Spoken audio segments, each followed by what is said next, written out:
Tony Blair has been accused of using the fear of terrorism for his own political gain, even as the bodies were being pulled from the wreckage of the London bombings.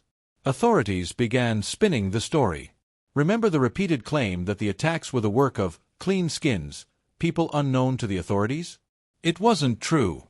That phrase appeared over and over, but it later emerged that the 7/7 plotters were not clean skins at all. In fact, at least one of them had been under some form of surveillance.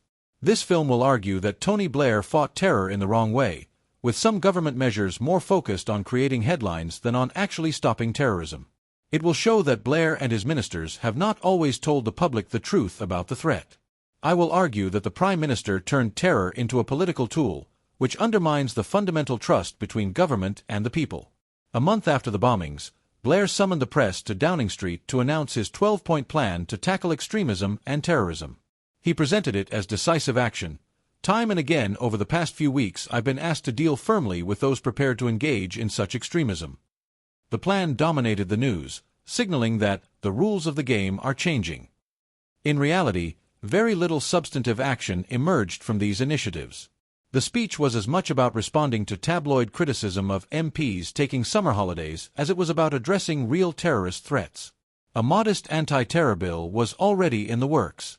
Days after the London bombings, the Home Secretary, Charles Clarke, invited opposition parties to help shape the laws. His instinct was to build cross-party agreement. Clarke emphasized working by consensus wherever possible. This aligned with the national mood of unity after the bombings, maintaining discussions over the summer and planning more detailed talks in September. At the time, Britain was still reeling from the attacks, including the failed bombings of July 21st. Tabloids, particularly The Sun, demanded tough action and criticized MPs for going on holiday, while Blair himself was about to travel. Downing Street sought a strategy to silence critics. Meanwhile, Clarke and opposition figures David Davis and Mark Oaten were on holiday. On August 4th, Clarke's deputy, Hazel Blears, contacted them and made it seem that the Prime Minister's announcement would be minor and not politically significant. The next day, Blair announced 12 new initiatives, shattering cross-party consensus. This marked a shift from fighting terror to political spin. The measures included new grounds for deportation and exclusion for condoning or glorifying terrorism, significantly extended pre-charge detention for terror suspects, and the power to close places of worship used to promote extremism. Critics argued that Blair acted unilaterally, even as the Home Secretary was away, turning policy into a political spectacle. The experts whose job was to draft anti-terror laws were reportedly unaware of Downing Street's plans. Journalists found civil servants stunned by Blair's announcement. It reportedly surprised Clarke and his office, causing embarrassment. Clarke's staff only learned of the details as events unfolded. Clarke himself denied being out of the loop, claiming he had been consulted while on holiday, but communications clearly broke down. Even senior allies were concerned about the political overtones of the plan. Some measures in the 12-point plan were poorly developed. Lord John Denham described them as half-baked, and warned that the speech was as much about managing public perception as fighting terrorism. By the time MPs returned from holiday, Blair's hastily designed plan had formed the basis of a new anti-terror bill. Lord Lloyd, a former law lord, was horrified, describing much of it as bad law, rushed to meet public demand without careful consideration. One controversial proposal was criminalizing the glorification of terrorism. The bill defined this vaguely, including any statement that could be interpreted by the public as promoting violent acts. Critics argued that the law was unclear, leaving juries unsure how to interpret it.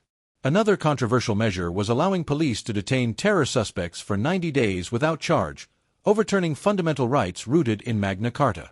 This departure from British justice caused concern even within the Home Office. Clarke sought compromise over the detention period, but Blair refused, insisting on the full 90 days.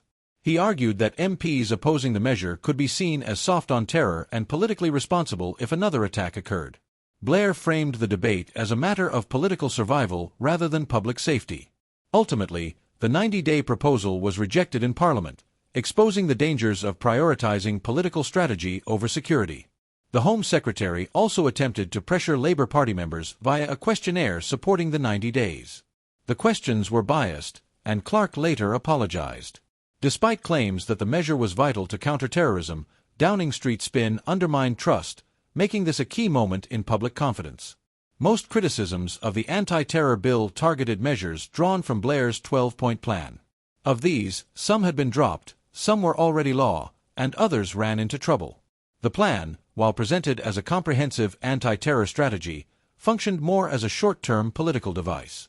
Blair, while incorporating human rights into British law, often pursued headline-grabbing measures in response to public pressure, even when warned these could violate human rights. Early in his premiership, Blair attempted to extradite 4 Egyptians, knowing the courts might block it due to potential mistreatment. Memos show he saw court rulings as a political opportunity. If the courts blocked the extradition, the government could appear tough while blaming judges. This approach repeated after September 11, with laws allowing indefinite detention of foreign suspects later ruled illegal. The government then imposed house arrest, again framing opposition as soft on terror. The government also exaggerated specific terror threats for political purposes. In North London, police raided a house, finding traces of ricin. Early reports suggested a serious terrorist threat, reinforcing the case for the Iraq invasion.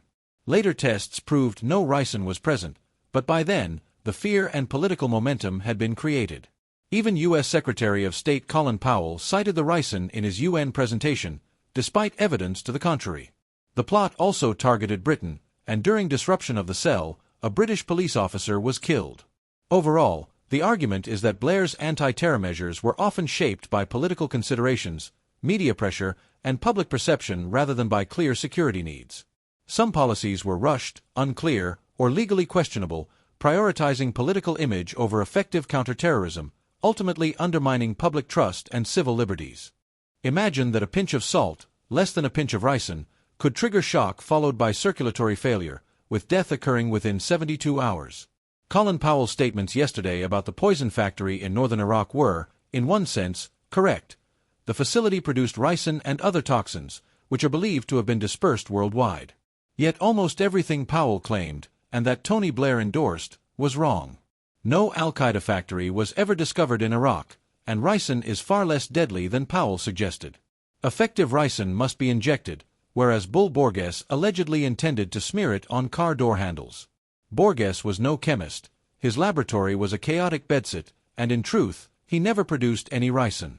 In its eagerness to exploit the so-called ricin plot, the government failed to verify with Portland Dan whether any ricin actually existed. Portland Dan did not inform them that there was none until the eve of the Iraq War. This astonishing detail emerged only during the trial when the liaison officer representing Dan testified. He was rigorously cross-examined on what the government truly knew at the time. Powell's evidence was, at best, inconsistent. He stated that he routinely took notes, but when asked where these notes were and whether they could be produced, he sought permission to change his answer and claim he had made no notes, a surprising turn, to say the least. As world leaders sexed up ricin, the Portland Dan official apparently took no action. Observing the widespread media coverage, he was asked whether he should intervene or correct what he saw as a misleading impression. He responded that it was not his role to engage in politics. The absence of documentation remained undisclosed until nearly 2 years later, at the trial. Authorities claimed they could not reveal the truth, arguing that by the time they were informed, the matter had become sub judice, a clearly absurd justification. It is nonsense to suggest that it is lawful to disseminate false information affecting defendants while prohibiting its correction. During the trial, another falsehood was exposed.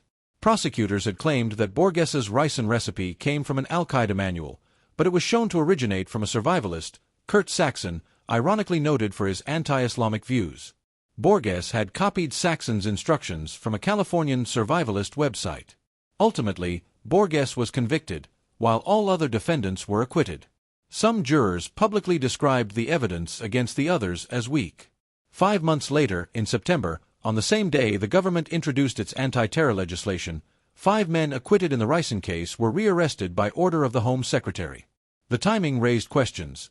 If these men were truly dangerous, why had they been free for 5 months after the collapse of the ricin trial?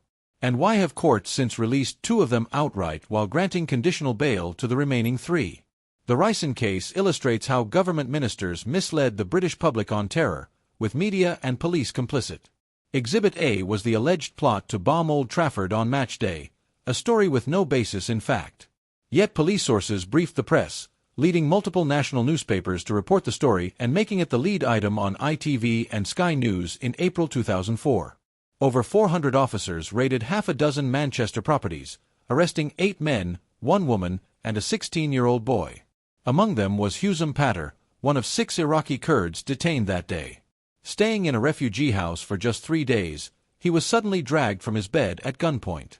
The officers shouted, "Please, please, please," and he feared they might shoot him. He was shocked to learn he had been arrested under the Terrorism Act. Husam and a housemate were taken to Strangeways police station, detained, and interrogated for 9 days.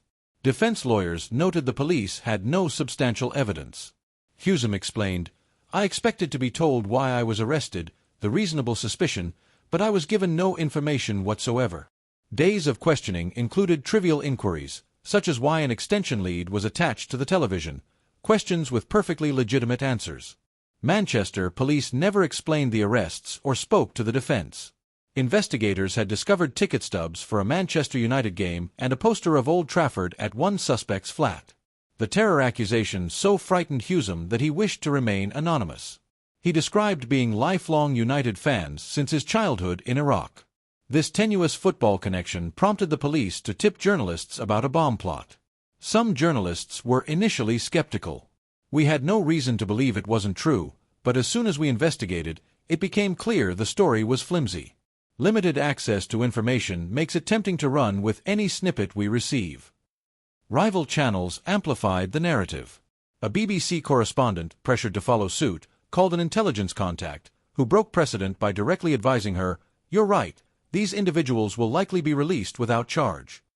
He was correct.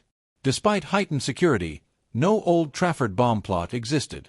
All suspects were released, yet reputations were destroyed, friendships lost, and families traumatized. The incident profoundly misled the public and harmed innocent refugees, yet few newspapers corrected the record, and Manchester police refused to probe the source of the leaks. It was acknowledged that the information came from within the police. The public was led to believe Muslim extremists had plotted to devastate a football ground. When proven false, the claim received no attention. This case demonstrates the unreliability of media reports on terrorism and the readiness of politicians to exploit fear for political ends. Since taking office, Tony Blair oversaw at least 5 acts of Parliament targeting terrorism, primarily focused on detaining potential threats. While necessary, these measures neglected the root causes of radicalization and alienation. Following the London bombings, Blair convened Muslim leaders to discuss prevention. 7 working groups investigating Islamic extremism met only 3 times over 6 weeks, a time frame inadequate for addressing systemic issues. The Muslim working groups viewed the process as tokenistic. Despite warnings that Blair's Iraq policy fueled radicalization among British Muslims, the government largely ignored the findings. Blair consistently denied any link between Iraq and the London bombings, exacerbating the problem. Intelligence services were pressured to omit Iraq's influence from analyses, compromising surveillance and reporting. Recently, a leaked Joint Terrorism Analysis Center (JTAC) report revealed that little is known about the planning of the London bombings. Some JTAC personnel expressed dissatisfaction with the handling of 7/7 and began advocating for reform and retraining. This underscores the need for an independent inquiry. The Home Secretary and ministers refused such an inquiry, instead instructing a civil servant to prepare a narrative of events. Without a public, forensic investigation, vulnerabilities remain unexamined, increasing future risks. The government has cultivated a false discourse on terrorism, often motivated by narrow political calculation. When Britain faces its greatest terrorist threat, ministers demand sacrifices of civil liberties without establishing public trust. The result is misinformation, flawed policy, and weakened counter-terrorism efforts.